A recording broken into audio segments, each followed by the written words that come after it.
बहुत बहुत नमस्कार। हेलो बच्चों, बहुत बहुत नमस्कार। स्वागत है सभी लोगों का आज के लेक्चर में। क्या मेरी आवाज आ रही है? क्या मैं दिखाई दे रहा हूं? जल्दी फटाफट से बता दीजिए। तो भारी मात्रा में लोग जुड़ चुके हैं आज हमारे साथ। और आज का जो लेक्चर है वो हाइड्रोकार्बन का लास्ट लेक्चर, यानी कि आज हम बेंजीन कवर करने वाले हैं।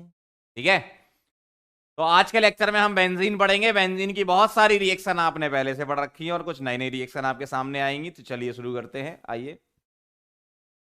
हाइड्रोकार्बन लेक्चर नंबर 7 और बेंजीन पढ़ने वाले हैं। पहली रिएक्शन आपने पढ़ रखी, याद करो, मेथड ऑफ प्रिपरेशन। अरे भैया एमओपी याद है कि नहीं? अरे याद करो वो दिन जब मैंने आपको मेथड ऑफ प्रिपरेशन पढ़ाई थी।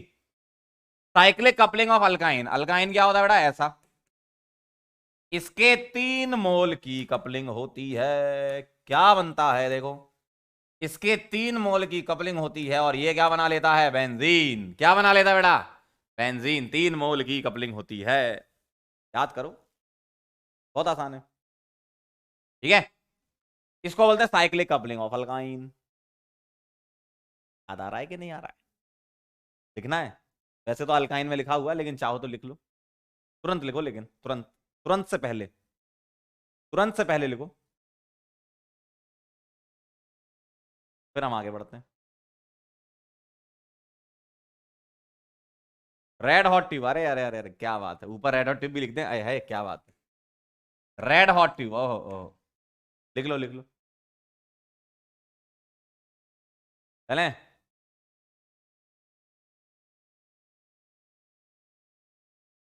चलें आगे बढ़ें।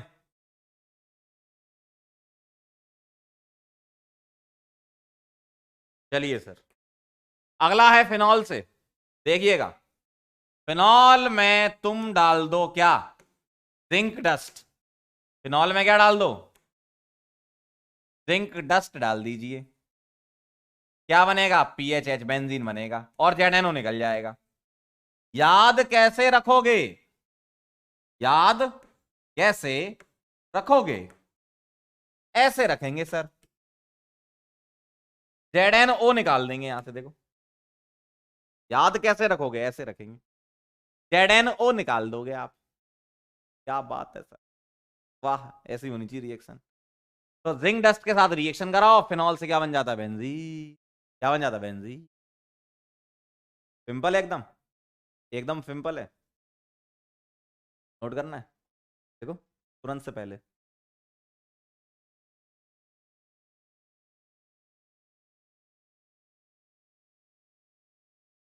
हम्म, चलें, बता देना आगे बढ़ना हो तो। अलेक आगे बढ़े।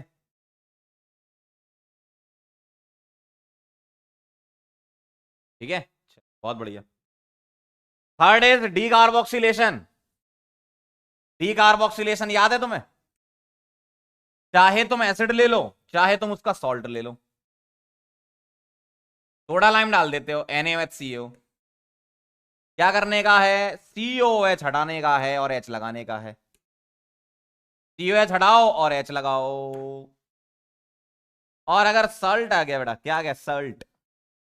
अगर सॉल्ट आ गया तो भी डरने की कोई बात नहीं।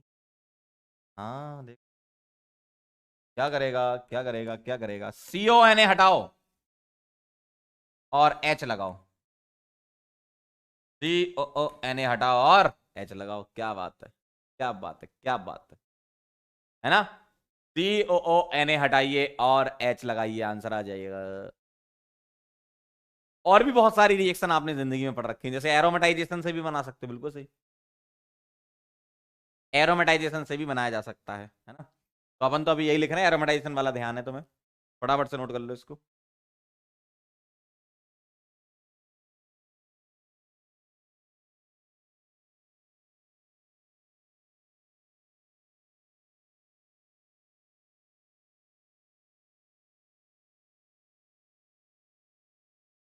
चले, चले मामला, वेरी गुड। आइए सवाल हो जाए, क्वेश्चन कर लीजिए, क्वेश्चन।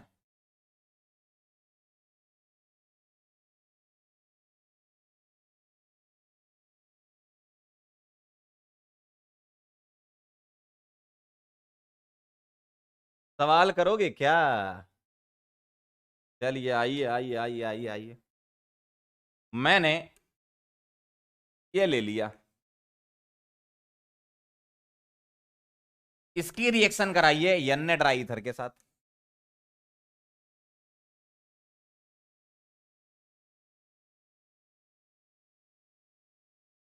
ए बनाइए,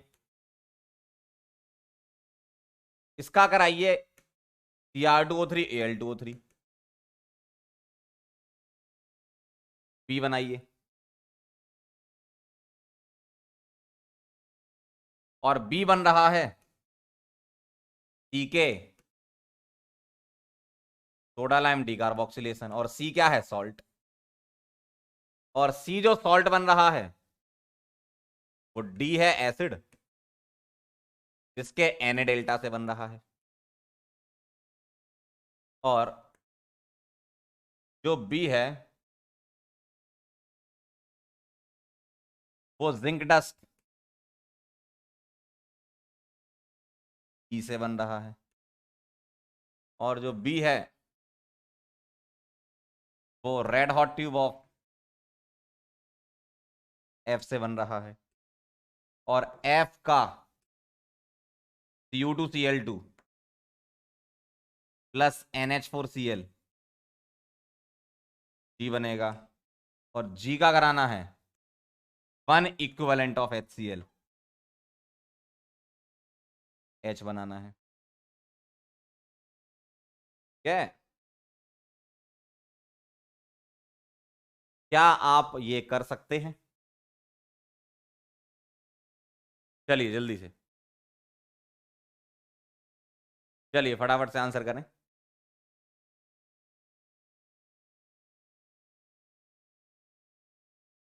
वन इक्विवेलेंट मतलब एक बार करानी है ना? चलो ट्राई करो, मजा आएगा। ट्राई करो ट्राई करो, करिए ट्राई।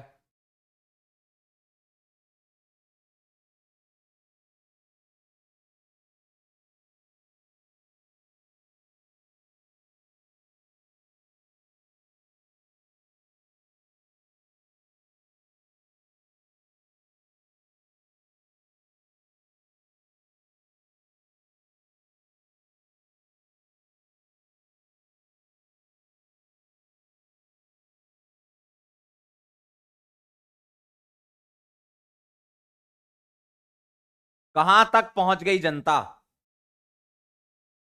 जनता कहां तक पहुंच गई? 1 मिनट का समय दे रहा हूं मैं आप, है ना?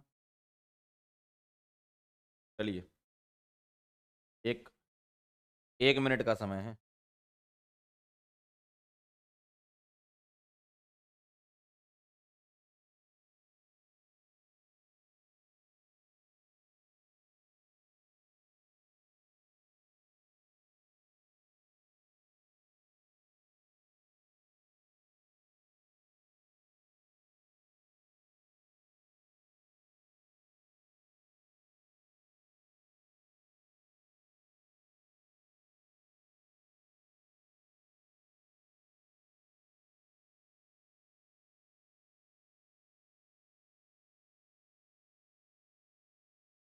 आया कुछ? आया क्या?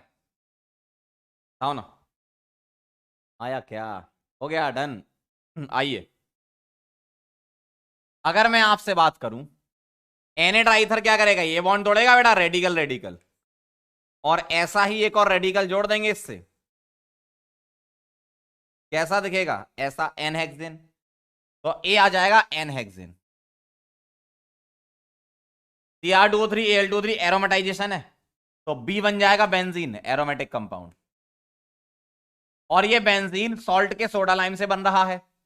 और यहां से पता चल रहा है कि Na से रिएक्शन से सॉल्ट बन रहा है, मतलब सोडियम सॉल्ट होगा, तो PHCONA आ जाएगा। और एसिड होना चाहिए PHCOH, तभी तो तुम्हारा सॉल्ट बनेगा। Acid plus metal, salt plus H2 देता था।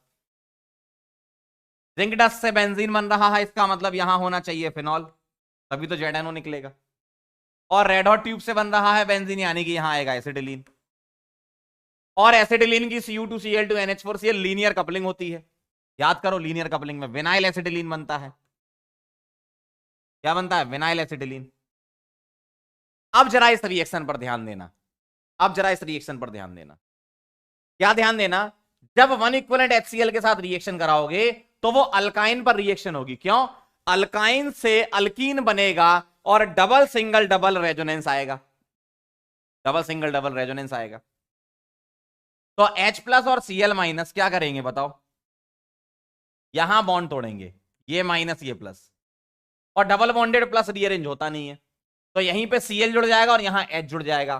तो H तुम्हारा क्या आ जाएगा? CH2 double bond CH, single bond CCl double CH2। देखो जरा, देखो। तो विनाइल एसिटिलीन में जब तुम HCl के साथ रिएक्शन कराओगे तो double single double alternate conjugation develop हो रहा है, और इस अल्टरनेट कॉन्जुगेशन की वजह से ये स्टेबल है ड्यू टू रेजोनेंस। ये क्या है? Stable due to resonance.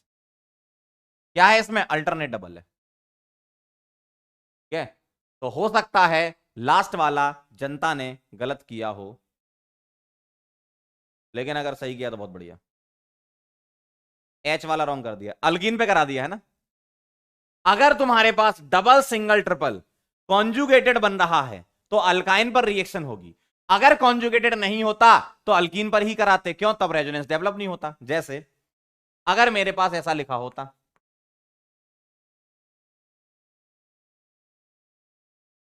और मैं इसकी रिएक्शन वन इक्विवेलेंट करवा रहा होता, मान लो ऐसा कुछ दे देते आपको सवाल बना के, और वन इक्विवेलेंट करवा रहा होता,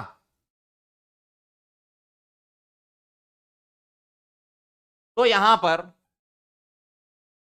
आंसर आपका ये आता फिर।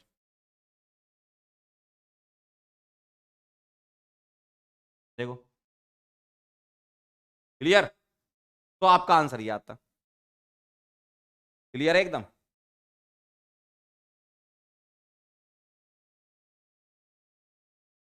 समझे बात को?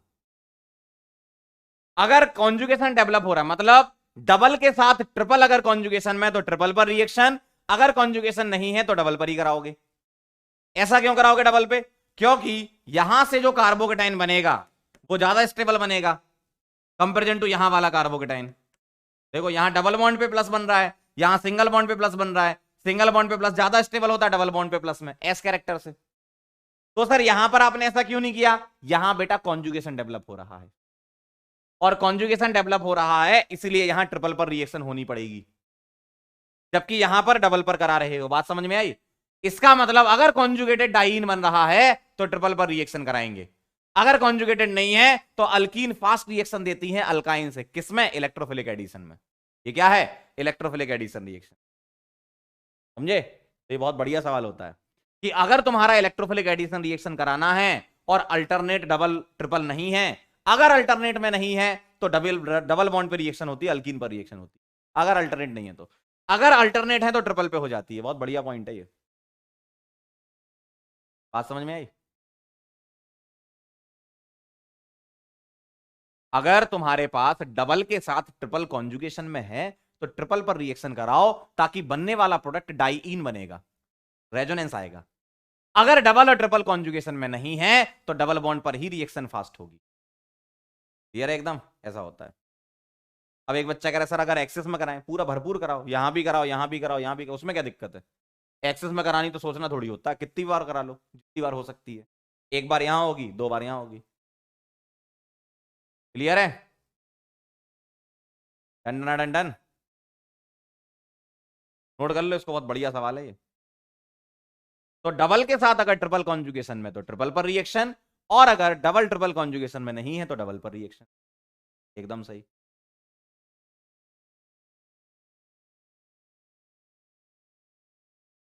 क्या? क्योंकि स्टेबिलिटी आ रही है ना यहां पर, देखो double single stable due to resonance. हो गया? चलें आगे। चलिए भाई, अगला अभी मैं करवाऊंगा और सवाल आपको। पहले मैं यहां पर प्रॉपर्टीज पे ले आता हूं आपको, है ना, फिर दूंगा सवाल। ठीक है, धीमे धीमे रिएक्शन भी आगे बढ़ती जाएंगी, प्रैक्टिस भी करते जाएंगे। बेंजीन की मेथड ऑफ प्रिपरेशन खत्म, अब प्रॉपर्टीज पे चलेंगे, और पहली वाली सबसे इंपॉर्टेंट है, इलेक्ट्रोफिलिक सब्स्टिट्यूशन रिएक्शन बोलते हैं इसको, है ना। पूरा डिटेल में समझेंगे इसको with mechanism. Electrophilic substitution reaction. क्या है ये? इलेक्ट्रोफिलिक सब्स्टिट्यूशन रिएक्शन है ये। और इलेक्ट्रोफिलिक सब्स्टिट्यूशन रिएक्शन में क्या होता है, आइए जरा। अच्छा, इसका नाम कुछ बुक में SEAR भी लिखा रहता है, बात बराबर है, इलेक्ट्रोफिलिक एरोमेटिक सब्स्टिट्यूशन, या EAS भी लिखा रहता है, इलेक्ट्रोफिलिक एरोमेटिक सब्स्टिट्यूशन, या ARSE भी लिखा रहता है, ARSE, ऐसा इलेक्ट्रोफिलिक एरोमेटिक सब्स्टिट्यूशन। मतलब बात बराबर है, इन सब का मतलब सेम है, ठीक है। क्या होता है इस रिएक्शन में? अगर मैं एक जनरल रिएक्शन आपके सामने लिखकर दूं, इलेक्ट्रोफाइल का एरोमेटिक रिंग पर सब्स्टिट्यूशन, इलेक्ट्रोफाइल का एरोमेटिक रिंग पर सब्स्टिट्यूशन, तो क्या होगा? H हट जाएगा और इलेक्ट्रोफाइल आ जाएगा। H हट जाएगा, इलेक्ट्रोफाइल आ जाएगा, ठीक है, ठीक है। तो H हटेगा, इलेक्ट्रोफाइल आएगा। इस रिएक्शन का नाम है ESR या EAS या SRAE या ARSE, बात बराबर, ठीक है। EAS का फुल फॉर्म क्या है? Electrophilic aromatic substitution. ये सब बातें सेम ही। तो आप कई बुक में नाम देखोगे ESR के नाम से दे रखा है, ठीक है, कई बुक में देखोगे ES के नाम से दे रखा है, या ऐसे सिंबल रिप्रेजेंटेशन भी करके बता देते हैं कि भैया चलो भाई रिएक्शन शुरू, है ना। ES का फुल फॉर्म लिखना है तो लिख लो, इलेक्ट्रोफिलिक एरोमेटिक सब्स्टिट्यूशन।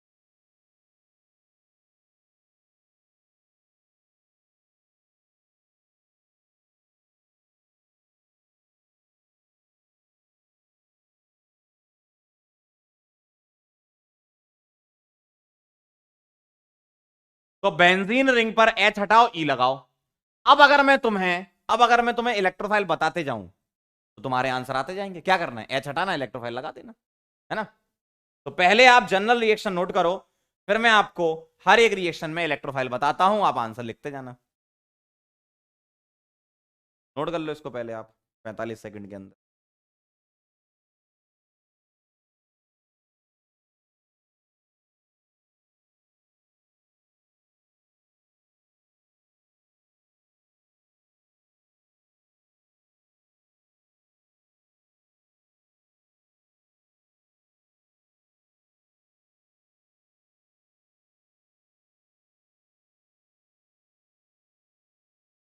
है ना,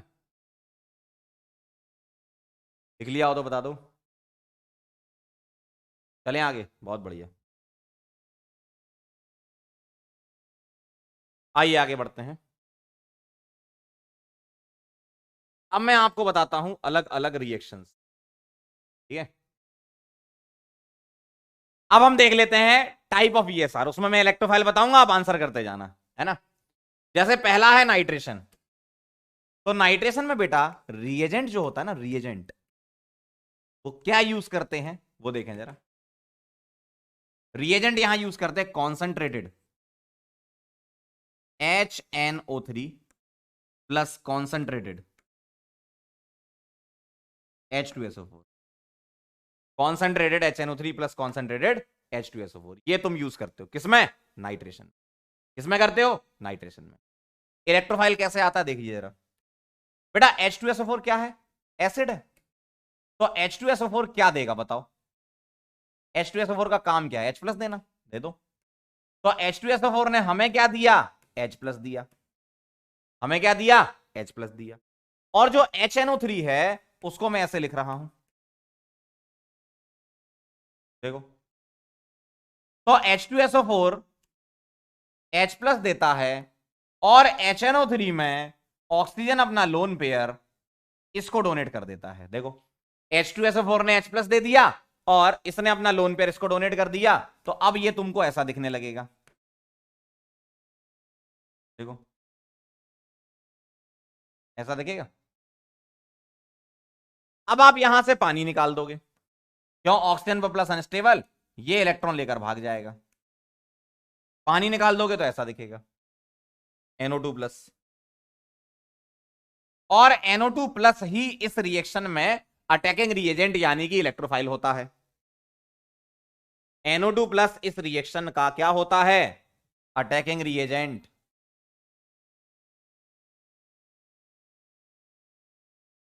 या इलेक्ट्रोफाइल बोलते हैं। तो आपको ये पता चल गया कि इलेक्ट्रोफाइल क्या यूज करना है, बस आंसर आ गया अब आपकी रिएक्शंस का। देखो भाई ये मैंने आपको ऐसे लिख के दे दिया और ये रिएजेंट डाल दिया। अब तुम्हें इतना तो पता चल ही गया कि रिएजेंट क्या काम करता है। रिएजेंट NO2 प्लस प्रोवाइड करता है और यहां से आप H हटा दोगे और NO2 रिप्लेस कर दोगे तो नाइट्रोबेंजीन बन जाएगा बेटा और H प्लस निकल जाएगा। नाइट्रोबेंजीन बन जाएगा, H प्लस निकल जाएगा। समझे बात को? ऐसा होता है। तो नाइट्रेशन का इलेक्ट्रोफाइल क्या होता है? NO2 प्लस, और NO2 प्लस इसको सब्स्टिट्यूट कर देता है। सर ये H प्लस जो निकला इसका क्या होगा? बेटा H प्लस जो निकला वो ये जो HSO4 माइनस निकला था इसके साथ जुड़कर H2SO4 बना लेगा वापस से। ये निकला था यहां पर, क्लियर? तो nitration of benzene gives nitrobenzene. Clear है एकदम? तो बेंजीन के नाइट्रेशन से क्या बनता है? नाइट्रोबेंजीन बनता है। अब यहां एक सवाल मैं आपसे पूछना चाहता हूं, HNO3 क्या होता है? एसिड। H2SO4 क्या होता है? एसिड। लेकिन इस रिएक्शन में कोई एक एसिड की तरह काम कर रहा है और कोई एक बेस की तरह काम कर रहा है। अब ये आप मुझे बताएंगे कि एसिड की तरह कौन काम कर रहा है और बेस की तरह कौन काम कर रहा है। ठीक है, नोट करो और सोचो, बताओ फिर मैं बताता हूं। 1 मिनट का समय दे रहा हूं पूरा लिखने के लिए, और जो सवाल मैंने पूछा उसके बारे में सोचो और चैट बॉक्स में सब लिख के बताएंगे।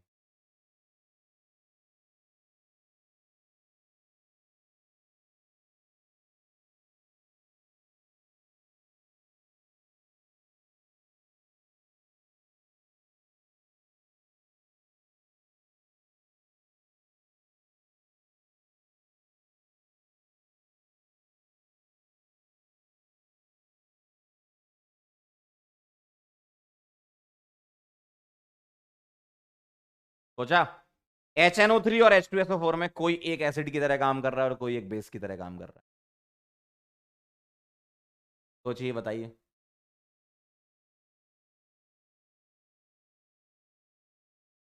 सोचिए।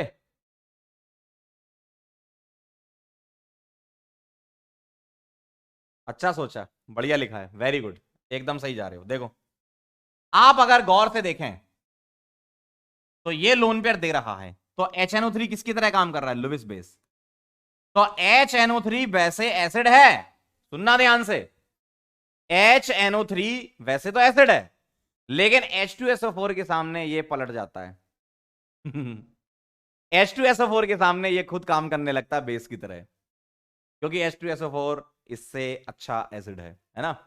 तो H2SO4 इससे अच्छा एसिड होता है, स्ट्रांग होता है, तो H2SO4 एसिड की तरह काम करता है। देखो ये H प्लस दे रहा है ना, तो ये एसिड की तरह काम कर रहा है और ये बेस की तरह काम कर रहा है। अगर तुम्हें इसको एसिड बोलना है तो आप बोल सकते हो ये काम कर रहा है ब्रॉन्स्टेड एसिड की तरह। क्यों? H प्लस डोनर क्या होते हैं? एसिड। तो ये ब्रॉन्स्टेड एसिड की तरह काम कर रहा है। ठीक है, और जब H प्लस बन जाएगा तो अब जो रिएक्शन यहां हो रही है तो H प्लस क्या होता है? लुईस एसिड होता है। फिर देखो H2SO4 तो ब्रॉन्स्टेड एसिड होता है, H प्लस निकाल दिया उसने, लेकिन अब जो H प्लस बना उसको क्या बोलोगे? मैं आपसे इंडिविजुअली पूछूं, बताओ बेटा H प्लस क्या है? लुईस एसिड ही बोलोगे ना। H2SO4 क्या है? ब्रॉन्स्टेड एसिड बोलोगे, है ना? तो अगर मैं एसिड और बेस बोलूं, ऐसे ब्रॉन्स्टेड लुईस छोड़ दूं, तो H2SO4 एसिड की तरह काम करता है और HNO3 बेस की तरह काम करता है। ठीक है, क्लियर है एकदम? अब यहां पर इसके अलावा और भी रिएजेंट होते हैं, ये तो होता ही है, इसके अलावा अदर रिएजेंट्स क्या क्या होते हैं? अदर रिएजेंट्स क्या क्या होते हैं वो देखेंगे अपन। ये तो आप मेजरली ये तो होता ही है, इसको बोलते हैं नाइट्रेटिंग मिक्सचर या मिक्स्ड एसिड बोलते हैं। मिक्स्ड एसिड बोलो या नाइट्रेटिंग मिक्सचर बोलो, ठीक है, नाम उतनी खास बात नहीं है, बस आप लिखना चाहो तो लिख लो। नाइट्रेटिंग मिक्सचर बोलते हैं या मिक्स्ड एसिड। इसके अलावा आप ले सकते हो N2O5।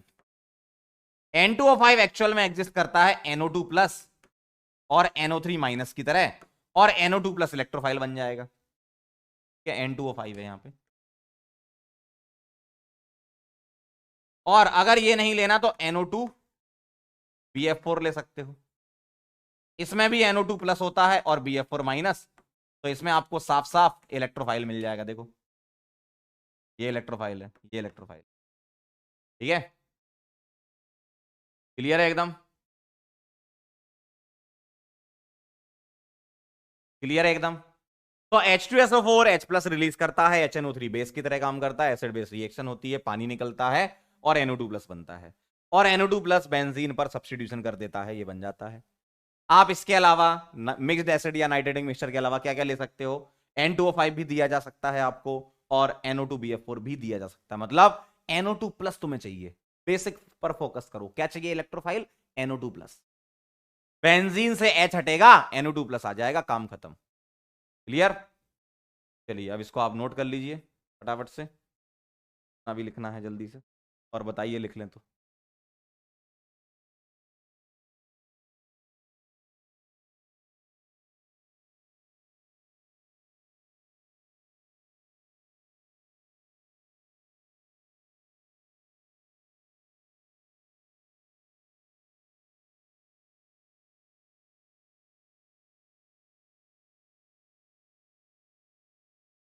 डन,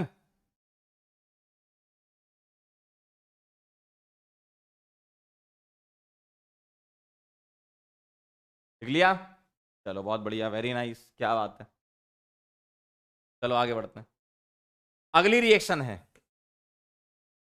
हम करते हैं इसको हटा देते हैं, पीछे ले लेते हैं। चलो अगली रिएक्शन देखना, सेकंड इज हेलोजिनेशन, ठीक है, ध्यान से देखेंगे। हेलोजिनेशन में रिएजेंट क्या लेते हैं, रिएजेंट यहां होता है X2 प्लस एनहाइड्रस FeX3, या X2 प्लस Fe भी दिया जा सकता है, और X2 प्लस Fe FeX3 ही बना देगा, तो ये रिएजेंट इसमें कन्वर्ट हो जाएगा, फिर आगे रिएक्शन हो जाएगी, है ना। आइए जरा क्या होता है, मैं X2 को ऐसे लिख रहा हूं, और एनहाइड्रस FeX3 में ऐसे लिख रहा हूं, ठीक।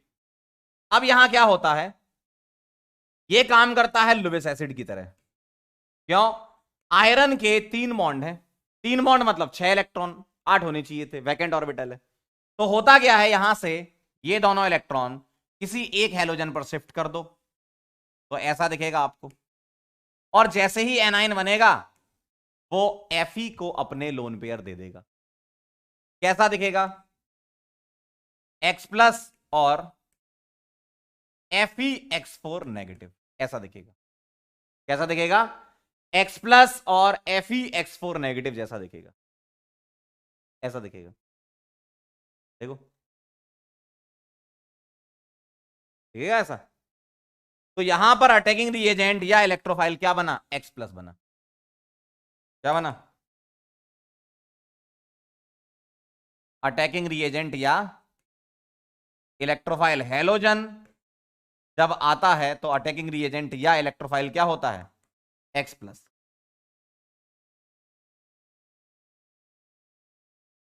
क्या होता है, X प्लस, ठीक है। अब आप जानते हो रिएक्शन क्या, बेंजीन, इसके ऊपर H लगा हुआ है, इलेक्ट्रोफाइल क्या है, X प्लस, H हटेगा, X आ जाएगा, हेलो बेंजीन बन जाएगा, सिंपल, रिएक्शन तो आसान है, बस तुम्हें इलेक्ट्रोफाइल का पता हो, ठीक है, बस तुम्हें इलेक्ट्रोफाइल का पता होना चाहिए, काम हो जाएगा, बस तुम्हें इलेक्ट्रोफाइल का पता होना चाहिए, काम हो जाएगा, H हटाओ X लगाओ,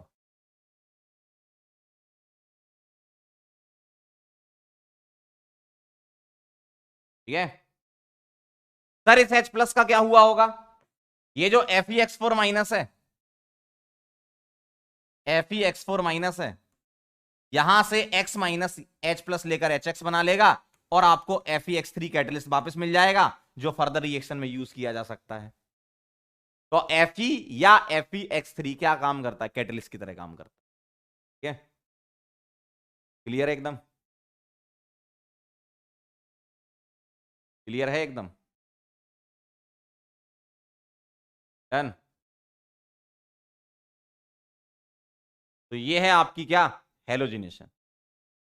ठीक है, इसमें बस यही रिएजेंट यूज करते हैं, इसमें कोई अदर रिएजेंट नहीं है, यही रिएजेंट अपन यूज।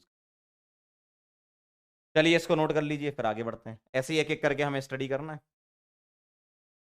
लिख लीजिए।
आवाज आ रही है? हाँ, सुनो सुनो सुनो। अगर तुम यहां पर अगर तुम यहां पर पानी ले लेते, फिर से सुन लो, फिर बोल रहा हूं। अगर तुम यहां पर पानी ले लेते तो पानी क्या करता, H2 के साथ रिएक्शन करके H2 नहीं रहता, फिर वो HOX बना लेता, तो रिएजेंट ही नहीं बचता, तो फिर वो FeX3 के साथ कैसे इंटरेक्ट करता? और FeX3 भी पानी के साथ हाइड्रोलाइज हो जाता है ना। तो इसलिए हमें एनहाइड्रस लेना, हाइड्रस नहीं चाहिए, पानी नहीं चाहिए, है ना, इसलिए एनहाइड्रस दिया हुआ। ठीक है, क्लियर एकदम? लिख लिया था ये? चलिए अगली रिएक्शन देखेंगे। फ्रीडल क्राफ्ट अल्काइलेशन, ध्यान से देखना जरा। फ्रीडल क्राफ्ट अल्काइलेशन में क्या होता है, आइए पहले तो रिएजेंट लिख लेते हैं।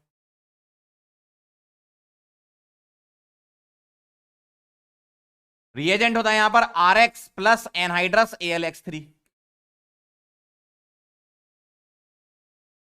RX प्लस एनहाइड्रस AlX3, ये इसमें रिएजेंट होता है। क्या काम करता है? बहुत आसान है, देखो यहां भी एनहाइड्रस चाहिए। अगर तुम यहां पर हाइड्रस लो लोगे तो RX रिएक्ट कर लेगा पानी के साथ, और AlX3 भी पानी के साथ रिएक्ट कर लेगा। हमें इन दोनों की रिएक्शन करानी है ना। ध्यान से देखना, RX को मैं ऐसे लिख सकता हूं, और AlX3 को मैं ऐसे लिख सकता हूं।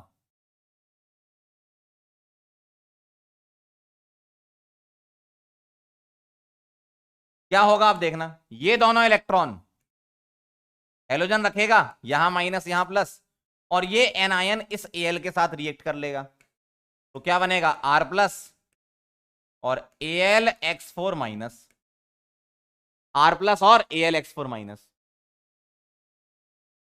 और R प्लस इस रिएक्शन में क्या है, इलेक्ट्रोफाइल है या अटैकिंग रिएजेंट है। ठीक है, तो अटैकिंग रिएजेंट को मैं ऐसे लिखता हूं शॉर्ट फॉर्म में, अटैकिंग रिएजेंट या इलेक्ट्रोफाइल। ठीक है, और कार्बोकेटाइन बना है तो रीअरेंजमेंट चेक करना होगा। यस सर, अगर कार्बोकेटाइन बना है तो रीअरेंजमेंट तो हमेशा चेक करना, रीअरेंज इफ पॉसिबल।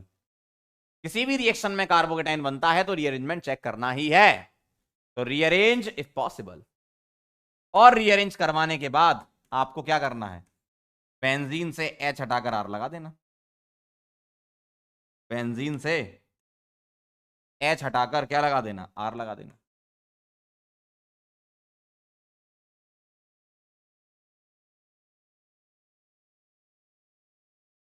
बेंजीन से H हटाकर R लगा देना। और इस H प्लस का क्या होगा सर, AlX4 नेगेटिव, इसके साथ रिएक्ट करके HX प्लस AlX3 दे देगा। सर इसके अलावा और कोई रिएजेंट जिसमें कार्बोकेटाइन बनता है? जी सर, आइए अदर रिएजेंट लिख लेते हैं।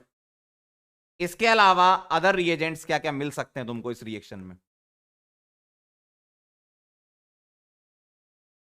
अदर रिएजेंट मिल सकता है ROH इन एसिडिक मीडियम, ये दिया जा सकता है।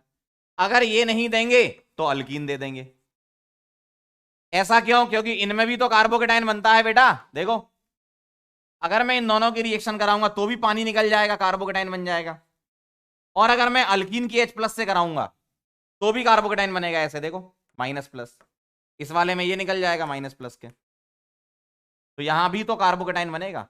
तो जिन रिएक्शन में कार्बोकेटाइन बनता है वो सारी की सारी reaction Friedel Craft alkylation reaction दे सकती है। तो अल्कोहल के साथ H+ तुम ले लो तो पानी निकल जाता है, और अल्कीन में H+ का एडिशन करा दो तो भी कार्बोकेटाइन बनता है। यहां पानी निकलकर कार्बोकेटाइन बनता है, यहां H+ ऐड होकर कार्बोकेटाइन बनता है, लेकिन कार्बोकेटाइन बनता है बेटा। और इस वाले में तो समझा ही दिया, RX बॉन्ड टूटकर कार्बोकेटाइन बनता है। मतलब कार्बोकेटाइन बनना जरूरी है फ्रीडल क्राफ्ट रिएक्शन के लिए। अल्काइलेशन क्यों बोल रहे हैं? क्योंकि अल्काइल कैटाइन बन रहा है यहां पर सभी जगह। क्लियर? नोट कर लो, लिख लीजिए, फिर आगे बढ़ते हैं। समझ पा रहे हैं क्या बोल रहा हूं मैं?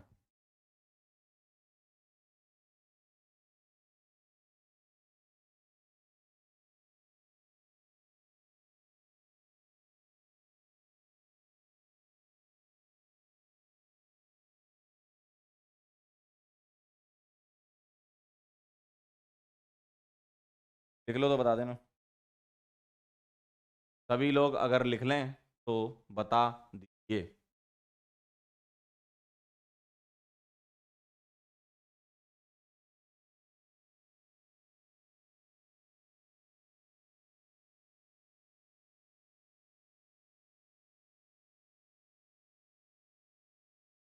चला जाए, आगे बढ़े बेटा, बताओ क्या मैं आगे बढ़ूं?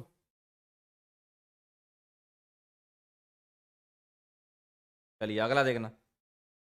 असाइलेशन देखेंगे, जैसे अल्काइलेशन था वैसे असाइलेशन होता है। आइए जरा इसका रिएजेंट देखिए।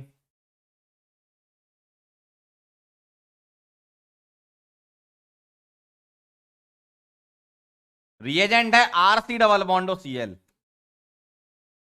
Plus anhydrous AlCl3। ठीक है, X भी ले सकते हो, यहां पे मैंने Cl ले लिया, या X ही ले लो, ज्यादा बेटर।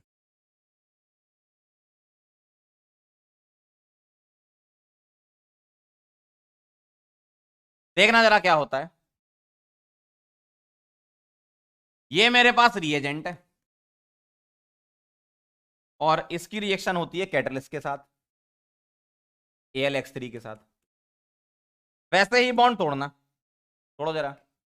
ये दोनों इलेक्ट्रॉन इसके पास जाएंगे, यहां माइनस यहां प्लस, और ये एनायन Al को अपने लोन पेयर दे देगा, तो तुमको ऐसा दिखेगा। देखो ऐसा दिखेगा।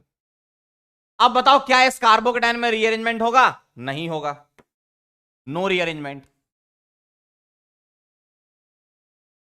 क्यों नहीं होगा? क्योंकि इसमें है क्या? Back bonding. देखो ये लोन पेयर बैक बॉन्डिंग कर रहा है, तो ये BBS है, बैक बॉन्डिंग स्टेबिलिटी BBS की। और अगर BB है तो ये रीअरेंज नहीं होगा, जहां है वहीं रहेगा। BB होती है तो फिर वहीं रहता है, कहीं जाता नहीं है। और यही इस रिएक्शन का क्या है? अटैकिंग रिएजेंट या इलेक्ट्रोफाइल। तो अगर इसका रीअरेंजमेंट होना ही नहीं है, होना ही नहीं है, तो सीधे सीधे आंसर लिख दो ना। क्या? बेंजीन पर क्या लगा हुआ है? H, और RC डबल बॉन्ड O+। क्या करेगा? H हटेगा और प्लस आ जाएगा, मतलब ये चिपक जाएगा कार्बोकेटाइन से, तो यहां बनेगा एरोमेटिक कीटोन। देखो एरोमेटिक कीटोन बनेगा यहां पर, कोई रीअरेंजमेंट होगा नहीं, BBS है, बैक बॉन्डिंग स्टेबिलिटी। और अगर BB है तो रीअरेंजमेंट होना नहीं है, और होना नहीं है तो सीधा सीधा चिपकाओ ना H हटा के। तो किसी भी टाइप का कोई भी रीअरेंजमेंट आपको नहीं कराना है। क्लियर है एकदम? इसमें कोई अल्टरनेट रिएजेंट अगर आपको लेना है तो मैं यहां पर लिख देता हूं, अगर इसके अलावा लेना चाहते हो अदर रिएजेंट में।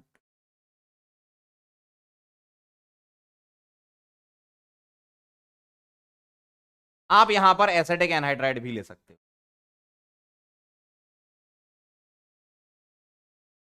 अगर आपने एसिडिक एनहाइड्राइड लिया, आप एसिडिक मीडियम ले लो यहां पर, या कोई लुइस एसिड भी ले सकते हो। लुइस एसिड मतलब AlX3 वगैरह ये सब ले सकते हो आप। करना क्या है आपको, ये बॉन्ड टूट जाएगा, ये माइनस ये प्लस, ऐसे तोड़ देना, तो कार्बोकेटाइन बनेगा और इससे आप सब्स्टिट्यूशन करा सकते हो। अगर ये दोनों सेम है तो कहीं भी तोड़ो, लेकिन अगर ये अलग हो गए तो जिसका प्लस आई ज्यादा होगा वो कार्बोकेटाइन को ज्यादा स्टेबल करेगा। ठीक है, मान लो यहां पर मिथाइल है, ठीक है, और यहां इथाइल है, उल्टा कर दिया मैंने, तो अब ये बॉन्ड यहां से टूटेगा, क्यों, ये पॉजिटिव इस इथाइल के प्लस आई से स्टेबल हो जाएगा। ठीक है, तो प्लस आई से कर देंगे। अगर डिफरेंट आर हुए तो, यूजुअली ऐसा होता नहीं है, सेम ही आर देते हैं, और अगर सेम ही आर हैं तो आपको असाइल ग्रुप अलग हटा देना है ना। ठीक है, क्लियर है। तो अदर रिएजेंट में आप एसिटिक एनहाइड्राइड भी, मतलब एनहाइड्राइड भी ले सकते हो। सिमेट्रिकल एनहाइड्राइड ही यूजुअली आपको दिया जाता है। एक बच्चा कह रहा है वाई सर RCOX और AlX3 में हेलोजन सेम है। सेम नहीं है बेटा, अलग अलग भी ले सकते हो। सेम यूजुअली देते हैं तुम्हें रिएजेंट में, जब तुम सवाल देखते हो ना तो तुमको बेटा सेम दिखते हैं, मतलब सवाल ऐसे दिए जाते हैं कि सेम रहे। सेम नहीं है, अलग है तो भी रिएक्शन कराओगे। रिएक्शन की भावनाएं समझो, बाई प्रोडक्ट पे मत ध्यान दो, ये सब बाई प्रोडक्ट है। ठीक है, तुम्हारी इच्छा लिखने की तो लो लिख लो। यहां से H+ निकला और इसने क्या करा, AlX4 नेगेटिव से क्या बना लिया, HX + AlX3। Main main part पे ध्यान दिया करो, मेन पार्ट ये है। अब तुम यहां पर Cl ले लो, यहां Br ले लो, तब भी कोई दिक्कत नहीं है, तब भी तुम रिएक्शन करा के कार्बोकेटाइन तो बनाओगी ना। मेन हिस्सा क्या है, कार्बोकेटाइन का फॉर्मेशन। ठीक है, डन, क्लियर है बेटा। हम्म, बोलो, क्लियर है।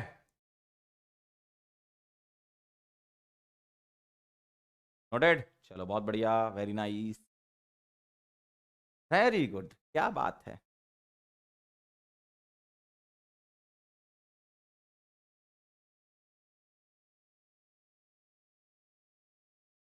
डन, लिख लिया तो बताओ।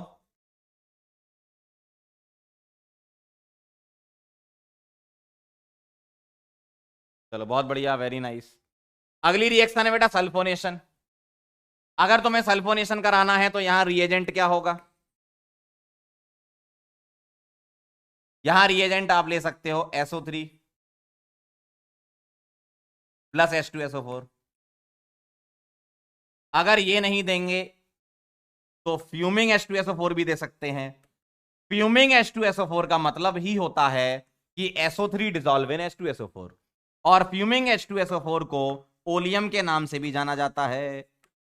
ओलियम होता है H2S2O7, और H2S2O7 का मतलब ही होता है क्या, SO3 + H2SO4। तो अलग अलग तरीके से लिख सकते हैं, बातें बराबर हैं, सारी बातें सेम है। या तुम्हें यहां कॉन्सेंट्रेटेड H2SO4 भी दे सकते हैं, कॉन्सेंट्रेटेड H2SO4 भी दिया जा सकता है। ये भी क्या देता है तुम्हें, SO3 + H2O, ऐसा लिख सकते हो तुम इसको, है ना। H2SO4 में ये होता है। तो करना क्या है, करना क्या है, इसका जो इलेक्ट्रोफाइल है वो क्रिएट करने की जरूरत नहीं है, इसी के अंदर छुपा हुआ है। इस रिएक्शन का जो अटैकिंग रिएजेंट है या इलेक्ट्रोफाइल है वो पता है कौन होता है, वो SO3 ही होता है। SO3 ही इस रिएक्शन का इलेक्ट्रोफाइल यानी कि अटैकिंग रिएजेंट है।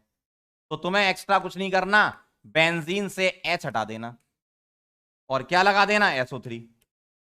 बेंजीन से H हटाकर क्या लगा देना, SO3। लेकिन SO3 नहीं जुड़ता, SO3- बनेगा और H+ निकलेगा, और ये आपस में रिएक्शन करके ये इसको कैप्चर करके फाइनल आंसर क्या लिख दोगे आप, SO3H। तो ध्यान रखिएगा, इसमें थोड़ा सा सोचना है क्या, कि जब जब जब बेंजीन की रिएक्शन SO3 से होती है तो SO3- पहले बनता, फिर H+ को कैप्चर करके बेंजीन सल्फोनेट। ठीक है, क्लियर, क्लियर, देखो। तो इलेक्ट्रोफाइल तो SO3 होता है, लेकिन फाइनली अगर सोचें तो क्या जुड़ता है SO3H, क्योंकि SO3 माइनस पहले बनेगा और फिर वो H प्लस लेकर SO3H बनाएगा। ठीक है, ऐसा होता है, क्योंकि ये न्यूट्रल था ना, न्यूट्रल होगा तो जब अटैक होगा बॉन्ड बनेगा तो नेगेटिवली चार्ज आएगा। बाकी सारे इलेक्ट्रोफाइल कैसे थे, पॉजिटिवली चार्ज, तो बॉन्ड जुड़ता तो न्यूट्रल होते थे, है ना।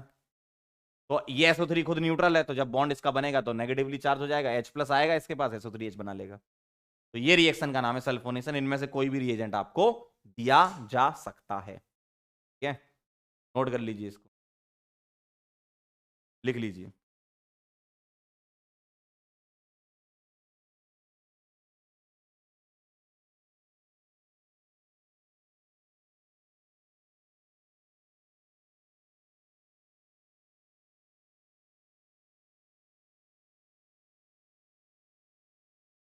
क्लियर है अंकल?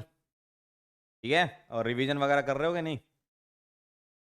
बेटा रिवीजन करते रहो, धीमे धीमे क्या है सवाल बढ़ते जाएंगे पंकज सर स्पेशल टाइप के, तो फिर आपकी प्रैक्टिस अच्छी होनी चाहिए। प्रैक्टिस तभी अच्छी होगी जब आपका रिवीजन अच्छे से करके आते हो। मुंह उठा के चले आओगे तो गिरोगे बहुत बार, जल्दी नहीं सीख पाओगे। फिर रिवीजन करके आओगे तो जल्दी सीख जाओ। ठीक है, क्लियर है? चलें आगे।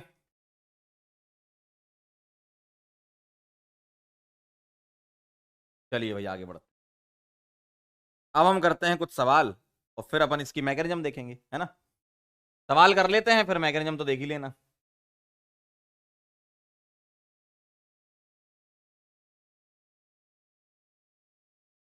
चलिए भाई आइए, यहां से शुरू करते हैं।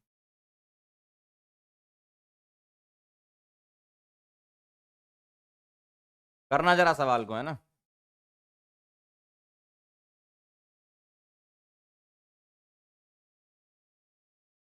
जिंक डस्ट के साथ रिएक्शन हुई, ए बना।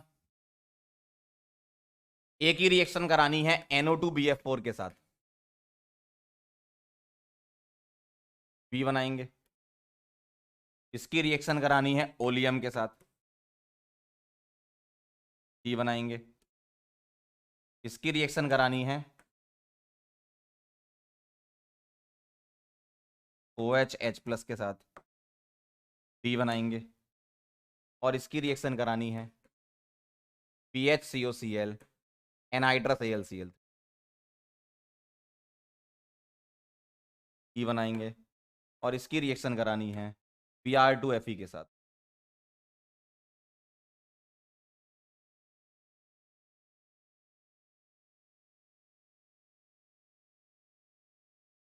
ABC।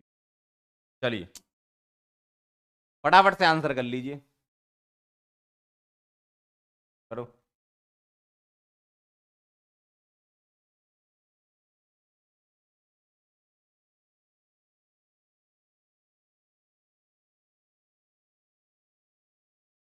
चलिए फटाफट से सभी लोग आंसर करें,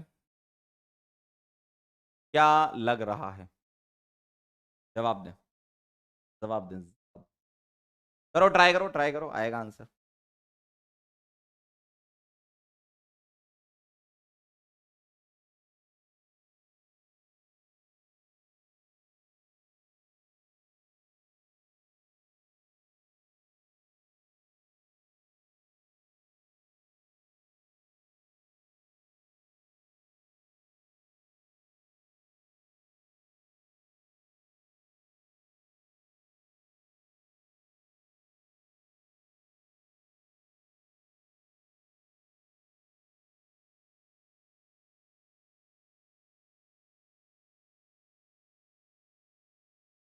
बोलो क्या लग रहा है, बना?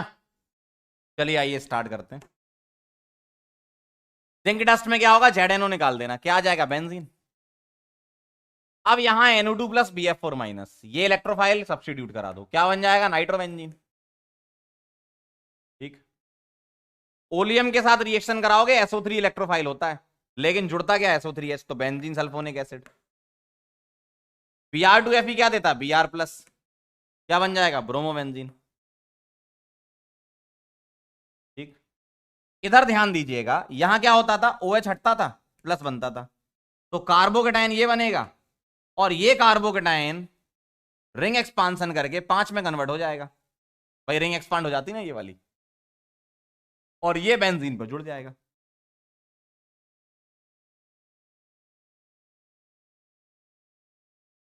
देखो 5 की रिंग बन जाएगी। इस वाले में क्या होगा, Cl माइनस और C प्लस, ये इस पे चिपका दो तो PHCOPH ये बन जाएगा। देखो देखो देखो देखो, सही है। चेक कर लो जरा कितने लोगों के सारे सही है, बताओ जरा। रिंग एक्सपांसन होगी ना 4 से 5 में।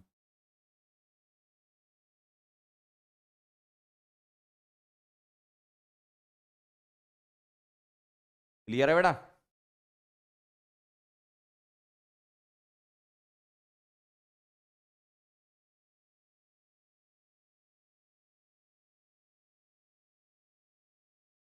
डी वाला गलत कर दिया, अरे नहीं यार, आसान है एकदम, देखो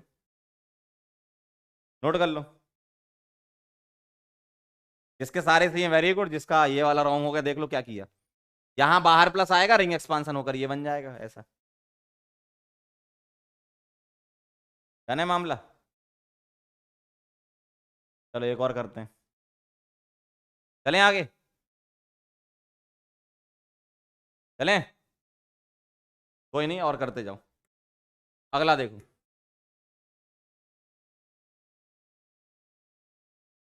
PHCOH, कुछ पुरानी पुरानी रिएक्शन भी आती जाएंगे ना। NaNH2 A बनाओ plus X litre gas B at STP, ठीक है। और A का कराओ NaOH plus CO soda lime, ये A है आपका सॉल्ट, B बनाओ और B की रिएक्शन कराइए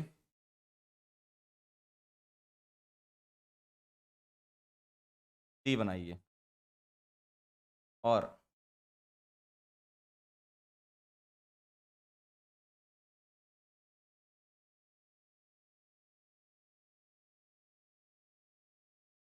ये बनाइए D बनाइए और B की रिएक्शन कराइए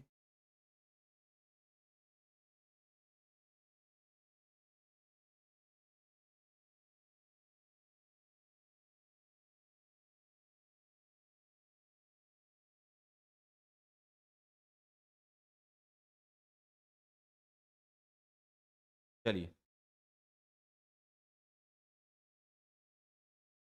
कराइए जरा। अच्छा ये B दोनों अलग अलग हैं, एक मिनट एक मिनट, यहाँ B ना करके गैस Y कर लो, X लीटर गैस Y, करो जरा स्टार्ट।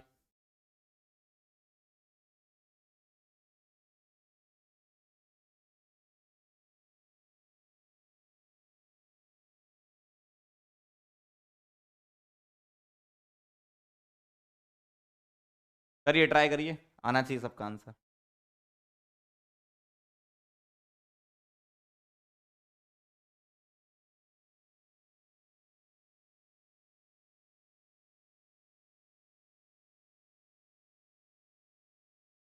एकदम सही उत्सव, एकदम सही जा रहे हो, वेरी नाइस त्रिपाठी जी, क्या बात है। करो मनीषा आगे बढ़ो, हाँ ठीक है आगे बढ़ो।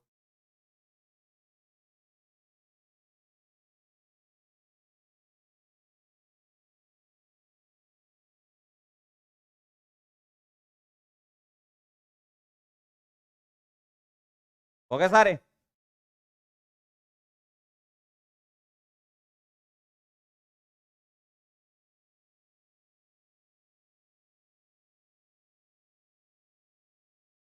हो जाने चाहिए अब तक तो यार, सिंपल रिएक्शन है देखो, यहां प्लस माइनस यहां प्लस माइनस, ए बनेगा सोडियम बेंजोएट और NH2 माइनस H प्लस के साथ अमोनिया बना लेगा और एक ही मोल बनेगा, और एक मोल का मतलब क्या होता है, X क्या आ जाएगा 22.4 लीटर, है ना, STP पे एक मोल बन रहा है। अब ये सोडा लाइम करेगा तो CO Na हटाकर H लगा देंगे तो B आ जाएगा बेंजीन, B क्या आ जाएगा बेंजीन, है ना। और बेंजीन में जब यहां पर रिएक्शन कराओगे तो ये फ्रीडल क्राफ्ट अल्काइलेशन है, ऐसा टूटेगा, ये इससे जुड़ गया, ऐसा दिखेगा, देखो। और यहां से हाइड्राइड की शिफ्टिंग करा दोगे, रीअरेंजमेंट होगा ना इसमें, ऐसा दिखेगा। और इस वाले कार्बन से बेंजीन जुड़ जाएगा,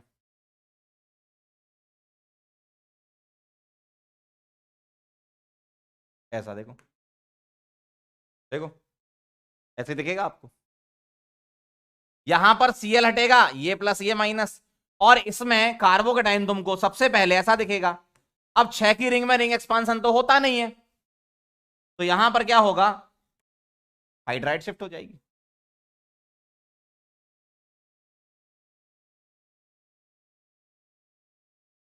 ऐसा दिखेगा। और ये बेंजीन रिंग पर जुड़ जाएगा, ऐसा,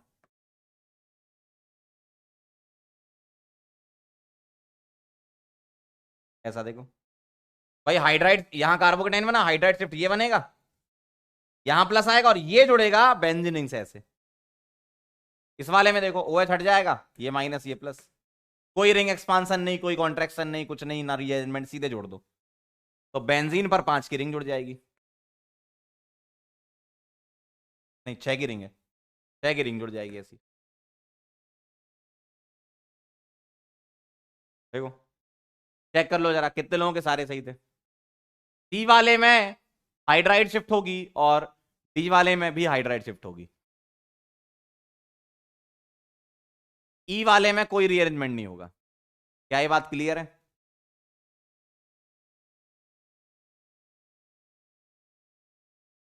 all correct, very nice Ganesh ji, बहुत बढ़िया, क्लियर है एकदम मामला। चलें आगे बढ़ें।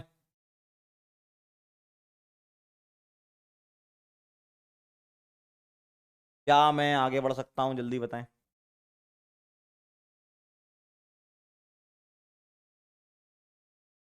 बोलिए।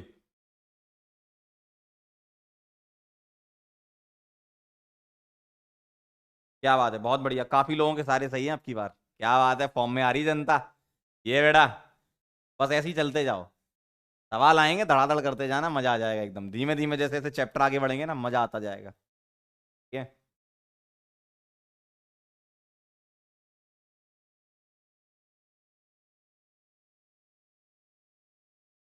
चलें आगे। बेटा रिवीजन तो करना पड़ेगा भाई, रिवीजन नहीं करोगे तो ही कंफ्यूजन होगा तुम्हें जिंदगी में। चलो अब अपन थोड़ी सी रिएक्शन और पढ़ लेते हैं, फिर सवाल करेंगे, मतलब रिएक्शन में क्या मैकेनिज्म कवर करनी है। प्रॉपर्टीज ऑफ बेंजीन में अब हम क्या कर रहे हैं, मैकेनिज्म ऑफ ESR कवर करने जा रहे हैं, ठीक है।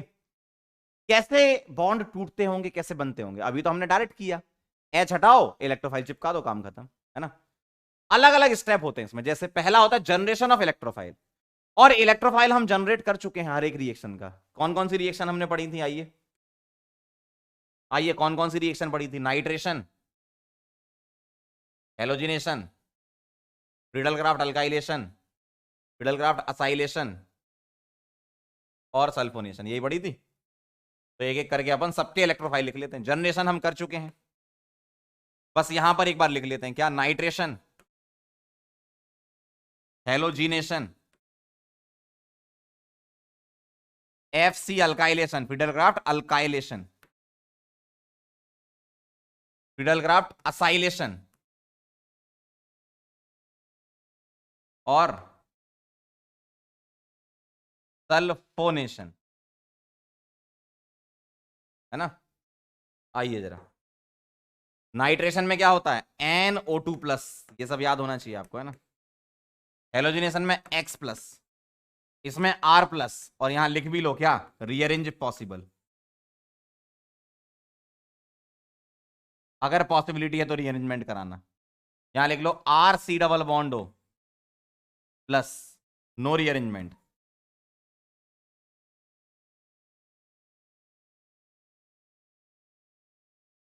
और यहां SO, ठीक है।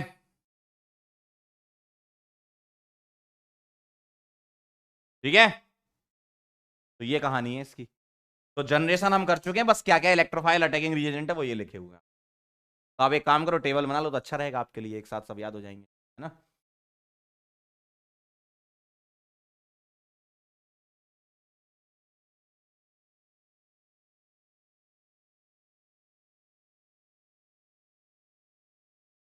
लिख लीजिए।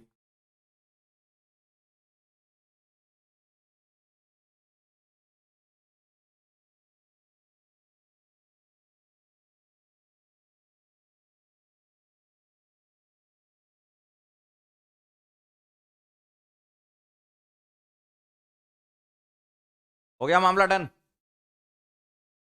बना ली टेबल? बता देना मुझे।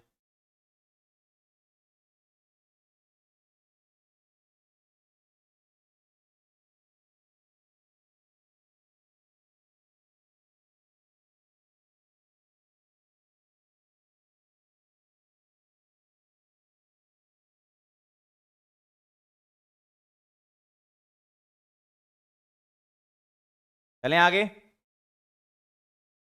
पक्का? आगे बढ़ूं? चलिए भाई, अब देखना। आ गया।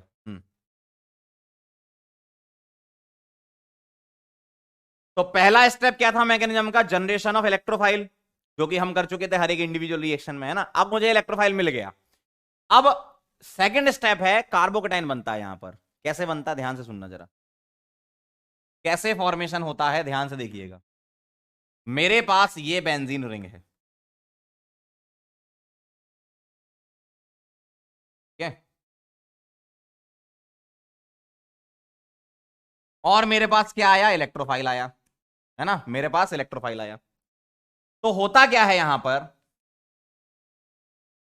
ये कोई भी एक पाई बॉन्ड, मैं ये ले लेता हूं, कोई भी एक पाई बॉन्ड तोड़ दो, यहां माइनस और यहां प्लस बना लो बॉन्ड तोड़ के, और ये इस पर जोड़ दो, ठीक है।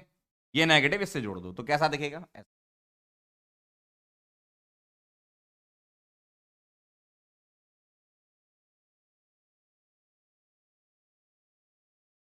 देखो ऐसा दिखेगा। देखो चेक करो भाई, यहां पर एक एच भी होगा, उसको हम दिखा नहीं रहे हैं, उसको मैं वहां दिखा रहा हूं, यहां नहीं दिखा रहा हूं। यहां एक एच भी होगा। तो ये पाई बॉन्ड तोड़ा, माइनस प्लस में, माइनस को प्लस से जोड़ दिया, ऐसा दिखेगा। लेकिन इससे एक बात गड़बड़ हो गई। क्या? ये बेंजीन रिंग तुम्हारी एरोमेटिक थी पहले। पहले क्या थी? एरोमेटिक। और अब ये हो गई नॉन एरोमेटिक। क्या हो गई? Non aromatic. कार्बोकेटाइन तो बन गया, कार्बोकेटाइन तो बन गया, लेकिन एक गड़बड़ बात हो गई। क्या? एरोमेटिक से ये नॉन एरोमेटिक बन गया। कैसे बन गया?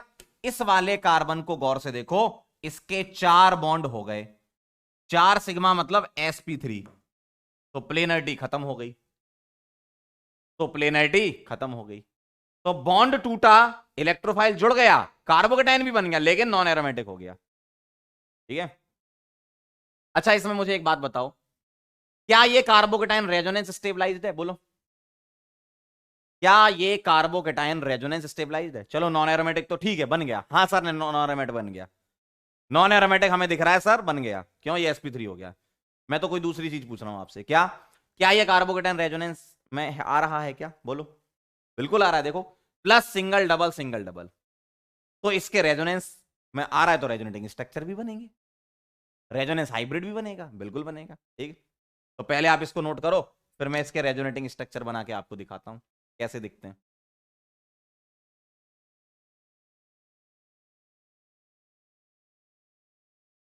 पहले आप इसको नोट करो, फॉर्मेशन ऑफ कार्बोकेटाइन, फिर मैं आपको इसके रेजोनेटिंग स्ट्रक्चर दिखाता हूं कैसे दिखेंगे, ठीक है। लिख लिया?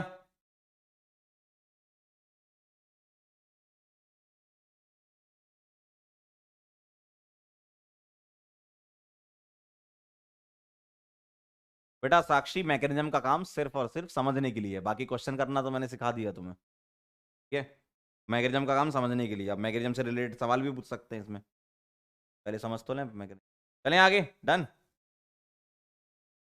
ठीक है। अब देखना जरा, अब यहां पर जो कार्बोकेटाइन तुम्हारा बना था, मैं उसको बना लेता हूं यहां दोबारा से।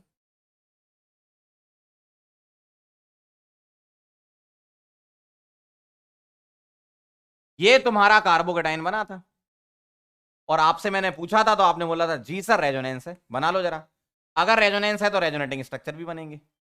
कैसे? देखो, plus single double, bond pair is converted to bond pair. कैसा दिखेगा? ऐसा।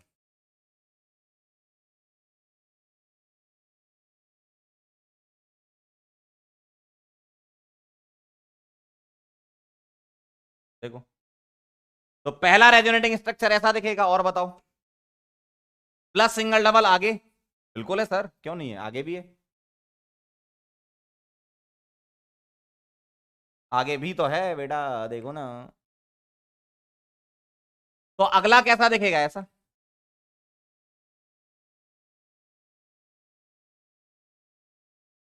अब इसके आगे नहीं है, यहीं तक है। अब आप गौर से देखो, प्लस चार्ज यहां से चला, इस वाली जगह आया देखो, और यहां से चला, इस वाली जगह आया देखो। इसका मतलब अगर मैं इसका हाइब्रिड बनाऊं तो कैसा दिखेगा मुझे देखना। यहां H और यहां E है, प्लस चार्ज कहां से चलना चालू किया? इधर से चलता गया चलता गया चलता गया, इधर आया, और फिर इधर से आगे फिर बढ़ा, और इधर आया। इस वाले कार्बन पर तो जाएगा नहीं, क्यों? ये कार्बन तो कॉन्जुगेशन में है ही नहीं। तो मैं इसको ऐसे लिख दूंगा, प्लस चार्ज यहां से चला, प्लस सिंगल डबल यहां पे आया, प्लस सिंगल डबल यहां पे आया। इस वाले पर तो आया ही नहीं, क्यों? ये तो sp3 है ना, ये तो sp3 है। तो ये यहां से रेजोनेंस करता हुआ चलता गया चलता गया चलता गया, और ऐसा आया। तो आपको क्या करना है, ये जो हाइब्रिड जब बना रहे हो ना, तो इसका मुंह इसकी तरफ खोल देना, sp3 कार्बन की तरफ। क्यों? ये पूरा कॉन्जुगेशन में नहीं है, सिर्फ इतना ही कॉन्जुगेशन में, पूरा नहीं है। क्यों? ये sp3 है। इसी का नाम है क्या? Resonance hybrid. क्या नाम है? Resonance hybrid. और इसी को बोलते हैं सिग्मा कॉम्प्लेक्स।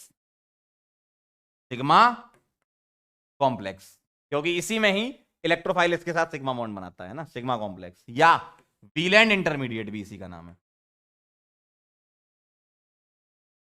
वीलैंड इंटरमीडिएट भी इसका नाम है। तो अब तुमसे मैकेनिज्म से रिलेटेड सवाल ये पूछ सकते हैं क्या, कि भैया इस रिएक्शन में, कोई रिएक्शन दे देंगे कि बताओ इस रिएक्शन में इंटरमीडिएट क्या बनता है? वीलैंड इंटरमीडिएट बनता है। कॉम्प्लेक्स का नाम क्या है? Sigma complex.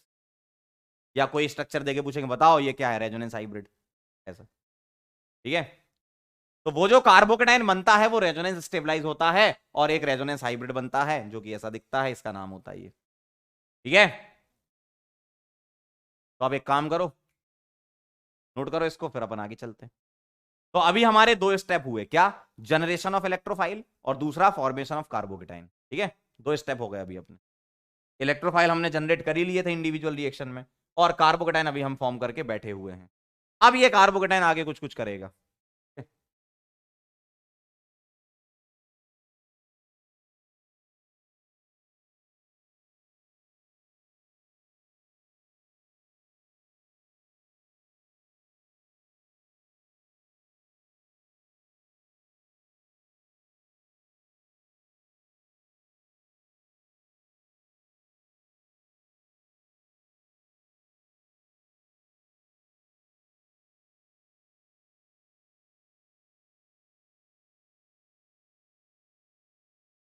डन हो गया? लिख लिए क्या? आगे बढ़ूं का?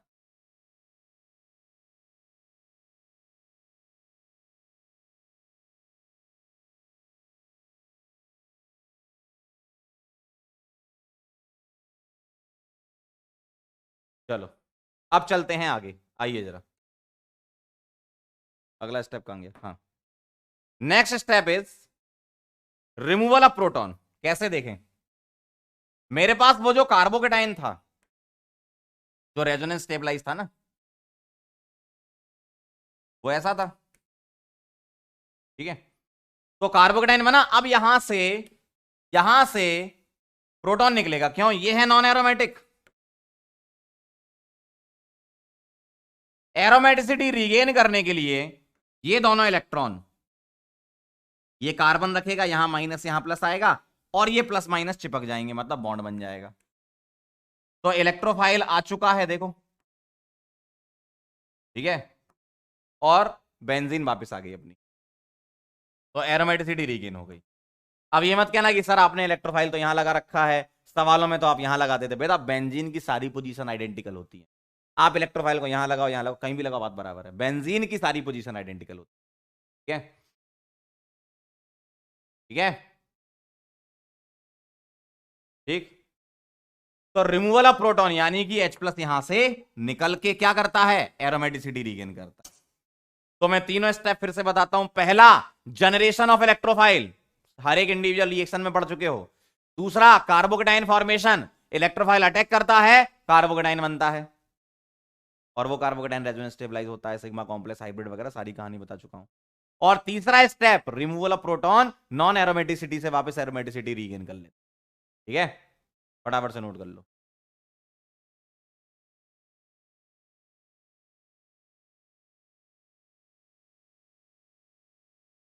क्लियर है, नोट कर लो इसको। बेटा रूपाली क्यों परेशान हो रही हो तुम इतनी देर से, हैं? ध्यान से पढ़ा करो, रिवीजन किया करो। मैंने ये बोला था कि डबल बॉन्डेड पर प्लस होता है तो रेजोनेंस नहीं होता, जो तुम इतनी देर से बड़ा रही हो ना। दो जगह रेजोनेंस नहीं होता है, देखो डबल बॉन्डेड पर प्लस वाला रेजोनेंस नहीं होता, और कार्बोनाइल के साथ प्लस, ये रेजोनेंस नहीं मानते। हाँ? यहाँ तो सिंगल बॉन्डेड के साथ प्लस।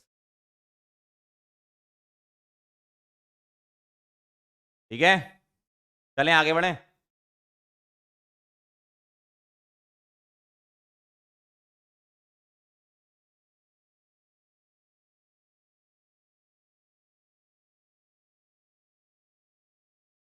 क्लियर 6, आगे बढ़ू छू।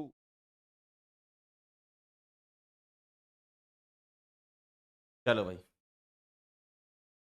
तो ये थी ओवरऑल रिएक्शन और पूरी की पूरी क्या मैकेनिज्म। अब इसमें एक टॉपिक पढ़ लेते हैं, directive influence of the group. इसके बारे में समझें जरा। आपने इंडिविजुअल रिएक्शन तो पढ़ रखी है, directive influence of the group क्या होता है।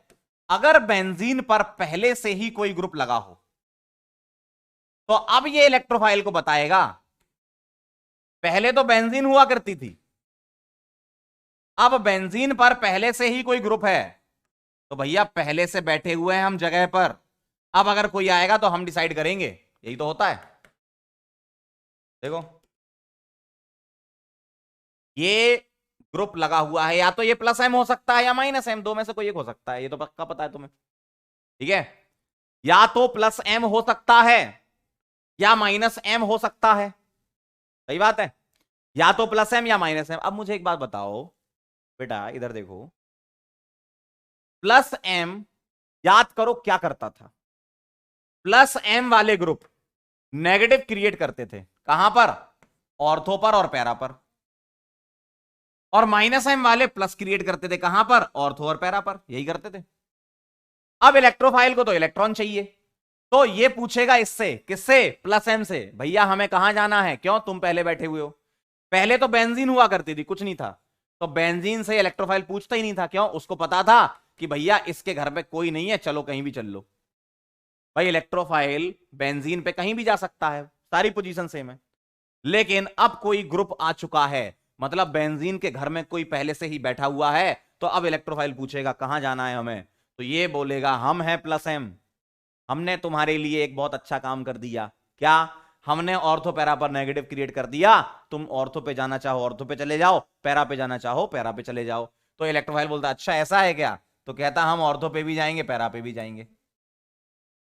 इलेक्ट्रोफाइल को मजा आ गया, कह रहा अच्छा ऐसा है, आप बहुत अच्छे इंसान हैं, आप बहुत अच्छे व्यक्ति हैं, हमें इलेक्ट्रॉन की जरूरत थी और आपने हमको जगह दी, कहां पर, ऑर्थो और पैरा पर। तो +M वाला ग्रुप क्या करता है, इलेक्ट्रॉन डेंसिटी को इंक्रीज कर देता है, कहां पर, ऑर्थो पैरा पर।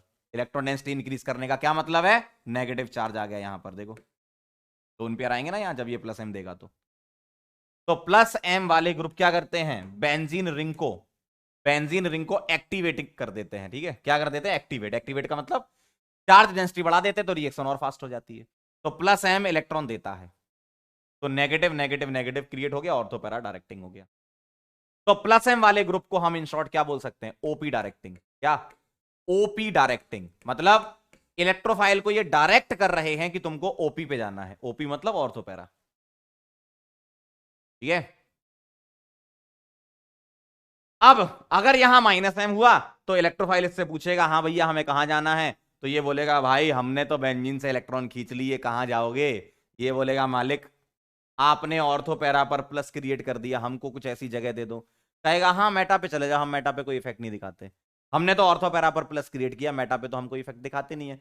ये बोलेगा हम यहां तो नहीं जा सकते, क्यों, यहां वैसे ही इलेक्ट्रॉन की कमी है। ये बोलेगा इसके कंपेरिजन में मेटा पे जाने दो, तो बोलेगा जाइए, ये चला जाएगा मेटा पर, और दोनों मेटा तो आइडेंटिकल होती हैं, तो कहीं भी एक जगह।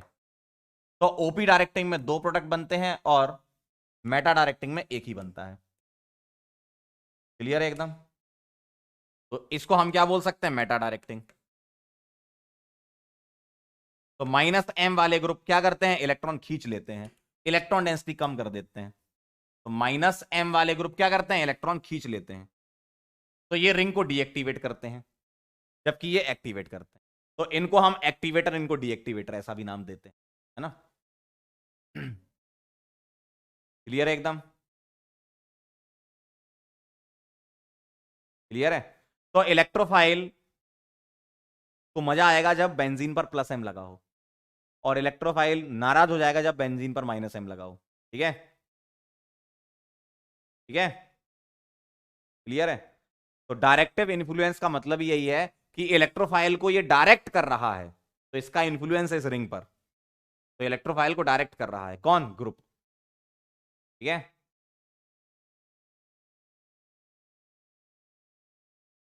क्लियर है एकदम।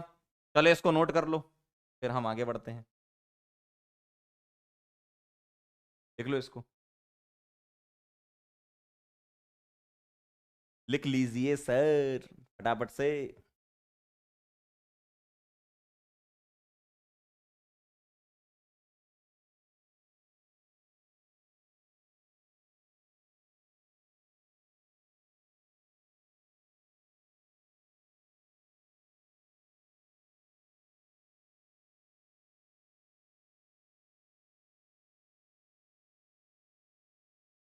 हो गया डन, चलें आगे। चलिए बहुत बढ़िया, वेरी नाइस। आइए जरा आप सवाल हो जाए, आपसे एक सवाल करते हैं।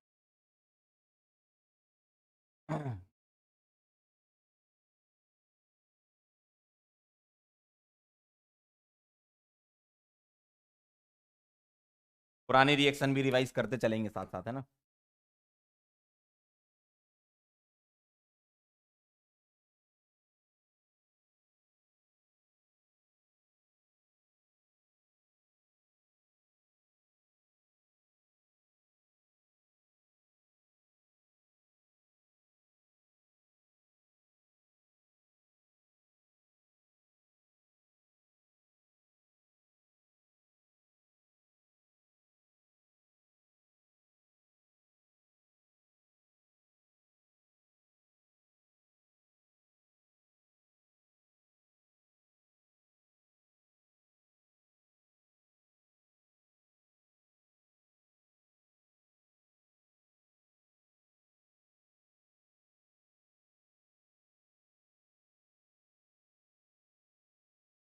चलिए फटाफट से कर लीजिए, छोटा सा सवाल है, तुरंत 1 मिनट के अंदर।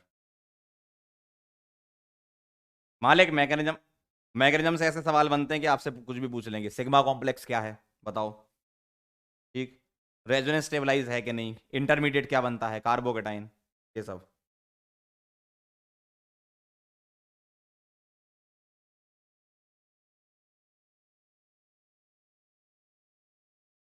फटाफट से करिए।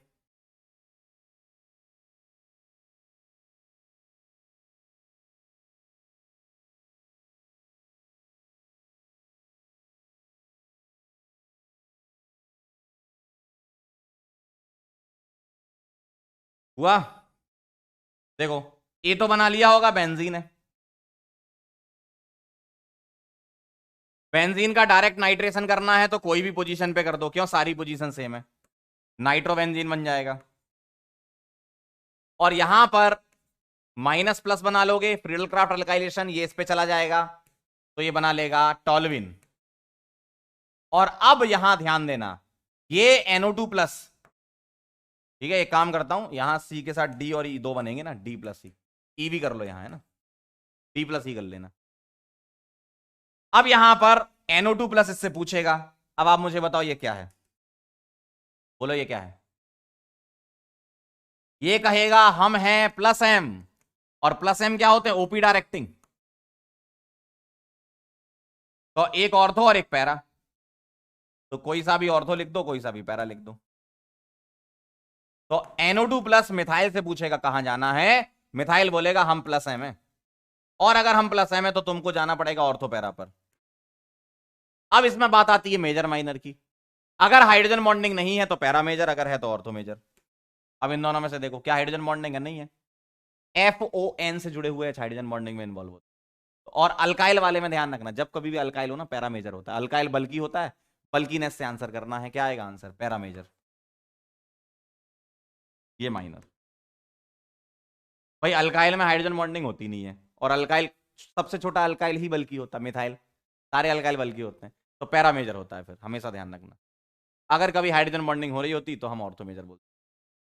बाकी हम इंडिविजुअल चैप्टर में पढ़ेंगे, फिनॉल वाले चैप्टर में अलग, एनिलीन वाले में अलग, एनिसोल वाला जो अलग आएगा, ईथर वाला, ठीक है। चलो नोट कर लो इसको,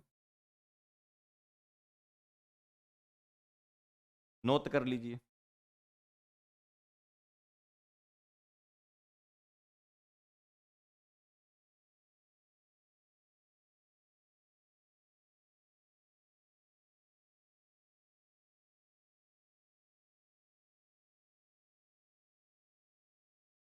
चलें आगे, करेक्ट हो गए, वेरी गुड, बहुत बढ़िया। चलिए आगे बढ़ते हैं। अब इसमें दो एडिशन रिएक्शन और बची हैं। तो हमने सब्स्टिट्यूशन पढ़ ली बेंजीन की। बेंजीन की एडिशन रिएक्शन भी होती है। हालांकि एडिशन रिएक्शन नॉन स्पॉन्टेनियस होती है, आपको करवानी पड़ेंगी high temperature high pressure apply करके या कुछ रिएजेंट डाल के, क्योंकि यहाँ एरोमेटिसिटी लूज होती है। तो हाइड्रोजिनेशन जब तुम कराते हो तो high temperature high pressure apply कर दो तो हो जाती है, ठीक है।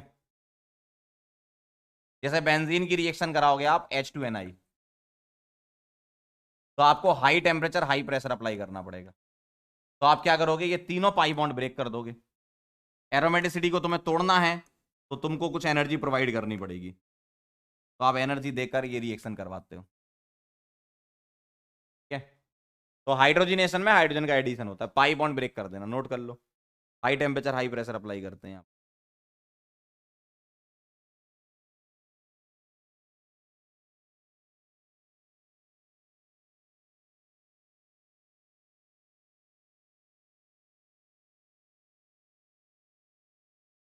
देख लिया, तीनों पाई बॉन्ड तोड़ देना, है ना, तीनों पाई बॉन्ड तोड़ देना,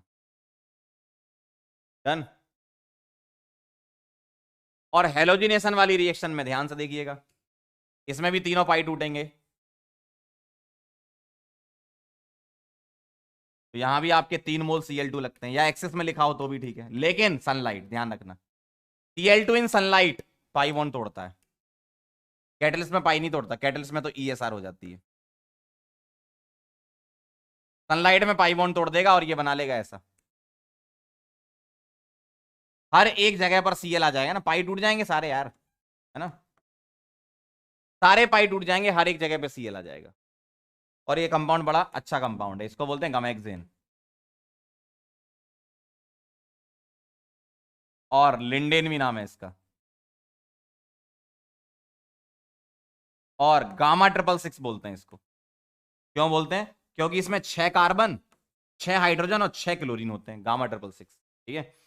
गमेक्सेन, लिंडेन, गामा BHC और बेंजीन हेक्साक्लोराइड BHC, या गामा BHC भी लिखा रहता है ना। BHC का फुल फॉर्म क्या है, बेंजीन हेक्सा क्लोराइड है, और ये इंसेक्टिसाइड होता है, बेटर देन DDT, है ना।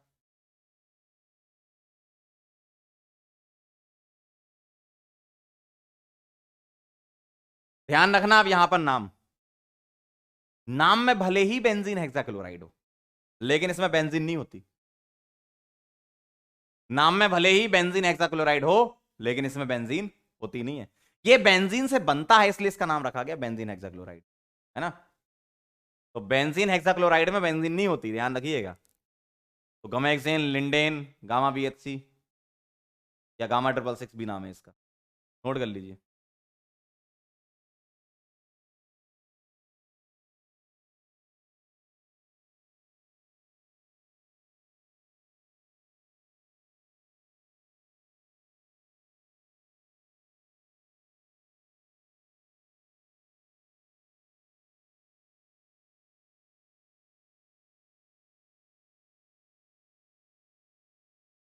तो पाई बॉन्ड तोड़ देना Cl से, बेंजीन हेक्साक्लोराइड बन जाएगा। ध्यान रखना बेंजीन नहीं होती उसमें, साइक्लोहेक्सेन होता है वो। बेंजीन से डेराइव होता है इसलिए अपने को नाम बेंजीन, ठीक है। Benzene hexachloride, done, noted, clear है एकदम। सवाल करेंगे अब।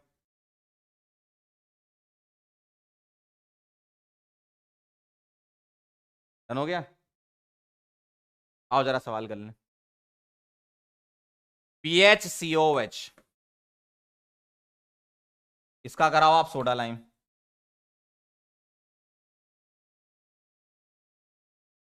ये बनाओ Cl2 एक्सेस, सनलाइट और Cl2 एक्सेस Fe के साथ, कैटलिस्ट के साथ। बी और सी बनाइए जरा, एक बार सनलाइट के साथ और एक बार एक्सेस के साथ बनाओ। सोचो सोचो, जल्दी सोचो, फटाफट से।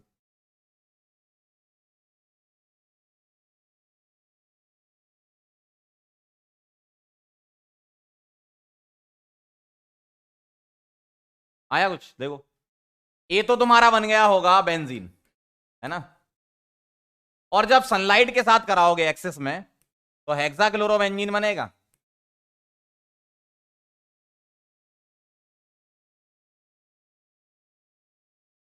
लेकिन अगर तुम कैटलिस्ट लाओगे तो यहां ESR हो जाएगी, तो Cl प्लस इस बेंजीन रिंग पर जुड़ते जाएगा, और एक्सेस में है तो सभी जगह जुड़ जाएगा। लेकिन ESR होगी, ESR में बेंजीन रहती है, एडिशन में बेंजीन नहीं रहती, ध्यान रखना। तो इसका नाम क्या था, BHC, बेंजीन हेक्साक्लोराइड। और इसका नाम है HCB। ध्यान रखिएगा, ये थोड़े से नाम मिलते जुलते हैं तो कंफ्यूजन होता है बच्चों को।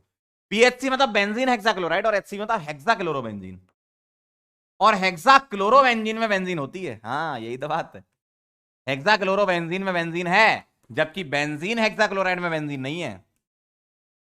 बेंजीन हेक्साक्लोराइड में बेंजीन नहीं होती बेटा, हेक्साक्लोरोबेंजीन में बेंजीन होती है। ठीक है, इसलिए मैंने ये सवाल दिया है आपको, ताकि डिफरेंस समझ में आ जाए कि अगर तुम कैटलिस्ट लोगे तो ESR होगी, और अगर सनलाइट लोगे तो एडिशन होगी। ठीक है, और ESR होगी तो क्लोरीन आएगा, क्लोरीन आएगा तो क्लोरीन प्लस M है, ऑर्थोपैरा डायरेक्टिंग करता जाएगा, तो हर पोजीशन पर ClCl एक्सेस में ना आता जाएगा। Clear, very good.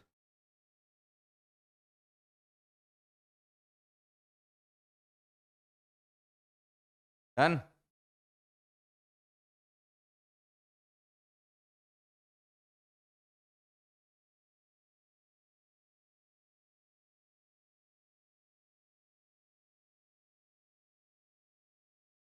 डन है। चलो बहुत बढ़िया, वेरी नाइस। आओ कुछ सवाल और कर लें, है ना, एकदम मस्त सवाल आते हैं आपके सामने। चलो भैया, अगला सवाल आ रहा है, संभाल लीजिएगा। ठीक है, बेंजीन है बेटा एक्सेस में, और इसकी रिएक्शन हो रही है CH2Cl2 एनहाइड्रस AlCl3। ठीक है, बनाइए जरा। और COCl2 एनहाइड्रस AlCl। बहुत बढ़िया सवाल है, बनाइए जरा, बनाइए। क्या लग रहा है, क्या लग रहा है?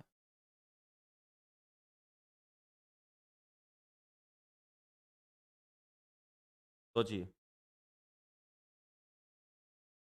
गौर से देखिए इसको। बेंजीन एक्सिस में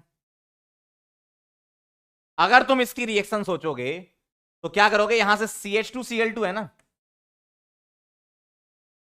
तो आप ये Cl हटाओगे, माइनस प्लस कार्बोकेटाइन बनाओगे, और ये कार्बोकेटाइन इस बेंजीन रिंग पर जुड़ जाएगा, तो ऐसा दिखेगा। लेकिन रिएक्शन रुकेगी नहीं, क्यों? बेंजीन तो एक्सेस में है। तो ये क्या करेगा, फिर से तोड़ेगा, और अब ये कार्बोकेटाइन बेंजीन से जुड़ेगा, तो अब आपका आंसर है ये कार्बोकेटाइन बेंजीन से जुड़ेगा, तो ये कार्बोकेटाइन बेंजीन से जुड़ेगा, ऐसा दिखेगा तुमको। देखो देखो देखो देखो देखो, तो पहली बार जब रिएक्शन होगी तो Cl हटेगा, प्लस आएगा, ये बेंजीन से जुड़ेगा, ऐसा दिखेगा। रिएक्शन रुकेगी नहीं, बेंजीन एक्सेस में है।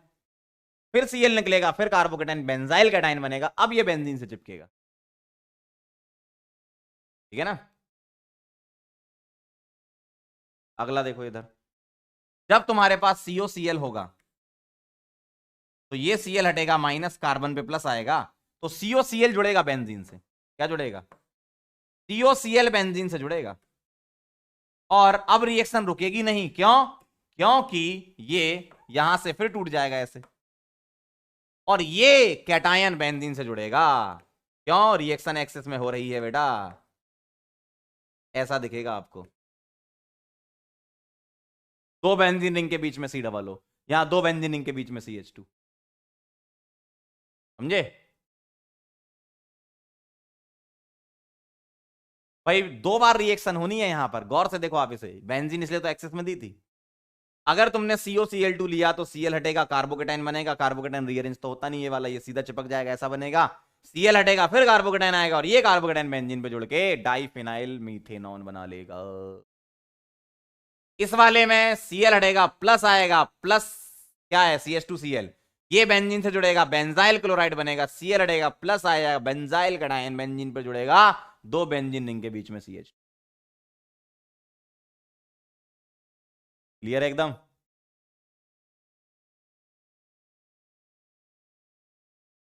ठीक, एक और बेहतरीन सवाल।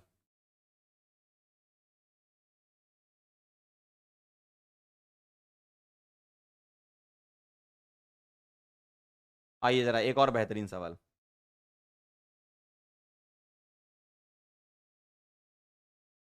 ये बहुत अच्छा सवाल होता है, मैं करवाता हूं। ये देखो, एक रिएक्शन होती है बेंजीन की, Me3C सी डबल बॉन्डो Cl के साथ, in presence of anhydrous AlCl3। देखने में बहुत आसान लगता है कि sir Friedel craft acylation, Cl हटेगा, माइनस आएगा, प्लस आएगा, इसको इससे चिपका दो, आंसर आ गया। देखने में ऐसे ही लगता है बच्चों को, लेकिन इसका आंसर ये नहीं होता, गलत है एकदम। तो सर सही आंसर क्या है? इसका सही आंसर ढूंढेंगे ऐसे, देखो ये है Me3C, यानी कि तीन तीन एमी लगे हुए हैं। कितने एमी लगे? तीन तीन। देखना जरा, तुमने कार्बोकेटाइन ये बनाया और इसको चिपकाने जा रहे थे, तुम इसको चिपकाने चले थे ना, ये नहीं चिपकता, क्योंकि यहां पर एक प्रोसेस हो जाती है, इस प्रोसेस का नाम है डीकार्बोनाइलेशन। और डीकार्बोनाइलेशन यहां इसलिए हो रहा है क्योंकि इसके पास में देखो टर्सरी ब्यूटाइल ग्रुप लगा है, ये बहुत बल्की ग्रुप है। ये वाला ग्रुप क्या है? बल्की ग्रुप है। तो ये बल्की ग्रुप की वजह से ये इसको रिपेल करता है, और रिपेल करता है तो CO भाग जाता है, और CO भाग जाएगा तो कैटायन बनेगा ऐसा। और ये कैटायन अच्छा खासा स्टेबल होता है, ये बेटा फिनाइल कैटायन, बेंजाइल कैटायन से भी ज्यादा स्टेबल होता है। देखो ये वाला इससे भी ज्यादा स्टेबल होता है, तो ये बहुत अच्छा खासा स्टेबल होता है कैटायन, इसलिए यहां पर डीकार्बोनाइलेशन हो जाता है, ध्यान रखिएगा। और डीकार्बोनाइलेशन होगा, इसका मतलब कार्बोकेटायन ये बनेगा। तो देखने से तुमको लगता है सर ये तो असाइलेशन होनी चाहिए थी, यहां तो बैक बॉन्डिंग भी है। बेटा बैक बॉन्डिंग तो है, लेकिन ये 9 अल्फा H से स्टेबल है। देखो बैक बॉन्डिंग तो थी, लेकिन 9 अल्फा एच बन रहे हैं और बल्कि ये तो रिपेल कर दें, कहेंगे जाओ बेटा अलग बोलो। ठीक है, तो इसका सही आंसर अल्काइलेशन होता है। देखने में क्या लगता है बेटा, असाइलेशन, लेकिन इस सवाल का सही आंसर आपको क्या देना है, अल्काइलेशन। PS3C3OOCl ऐसे लिखा होगा, एनहाइड्रस AlCl3 लिखा होगा। आपका बेटा सही आंसर आना चाहिए CMe3, ना कि COCMe3। ये नहीं आएगा, ये आएगा। ठीक है, चलिए इसको नोट कर लीजिए। तो ये बहुत बेहतरीन सवाल है, इसको अच्छे से लिख लेना आप।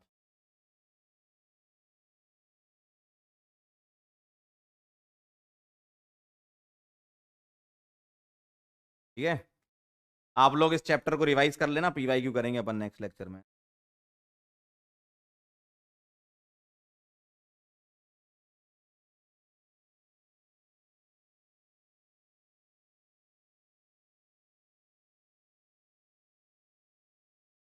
चलें, डन हो गया मामला। चलो आप रिवीजन कर लेना इसका अच्छे से, पूरे चैप्टर का, हाइड्रोकार्बन का। PYQ भी करेंगे अपन नेक्स्ट लेक्चर में। डन हो गया। चलो बेटा, जाते जाते हम आपको वही बात कहना चाहते हैं जो आप बहुत देर से सुनना चाह रहे थे। थैंक यू सो मच, आप लोग यहाँ पर आए और आपने हमसे हाइड्रोकार्बन चैप्टर कंप्लीट किया। ठीक है, मैं इतनी ही रिएक्शन हाइड्रोकार्बन में पढ़ाता हूँ, बाकी की रिएक्शन अलग अलग चैप्टर में आपको मिल जाएंगी, है ना। ठीक है, हो सकता है आपको ऐसा लग रहा हो सर ये रिएक्शन तो पढ़ाई नहीं, ये वाली रिएक्शन तो पढ़ाई नहीं, हम उसको आगे पढ़ाते हैं, जैसे क्लेमेंसन वोल्फ किस्नर यहाँ नहीं पढ़ाते हैं, हम कार्बोनिल में पढ़ाते हैं। ठीक है, क्लियर है बेटा। चलो मिलते हैं फिर बेटा नेक्स्ट लेक्चर में, तब तक के लिए ओके बाय।